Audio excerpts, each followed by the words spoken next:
当来关心国内风台岛所在虽然无登陆台湾岛，不过嘛是互咱家己沿海蚵仔损失正严重。家己官府今仔日就去东石了解实际损失的状况，看敢会当甲渔民到清救助。哦，3比8，都没有肚了，没有那个白白的了。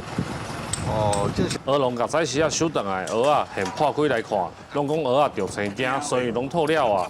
除了蚵仔受影响以外，有的鱼港佫因为蚵边仔互硬拍转来，所有的鱼船拢掉咧，唔敢来叮当。8、9成绝对有啦，哦，系啦，这道有足食来咧啦，看下政府会使补助一下未啊？这拢只白蚵边，白蚵边，都有人个新的，有人新的有啦，拢拍开啊，哦，拢拍开。为着要了解家己县沿海饲蚵仔产业的损失，渔业署长30中昼嘛专工落南来会勘。李伟蔡义有指出，渔民除了希望有加利率的贷款，嘛希望气象局有报限制出海的命令，应该爱参考实际上的风影。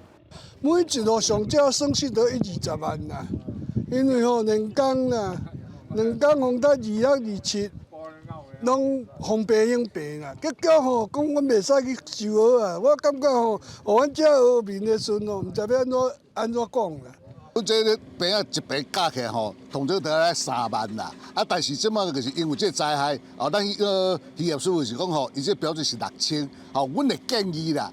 建议是讲，会使提高到1万。今日有咧讲到讲，是毋是会使提供低利贷款互因尽速来恢复富养恢复新的生产部分这个部分，阮会马上进行严厉家己县渔业科表示，目前因为外海风影阁真大，无法度出海实际调查损害的状况，毋算上紧的伫30日下晡向中央来汇报损害的统计，赶紧来协助渔民申请灾害救助。记者林慧婷，家己报道。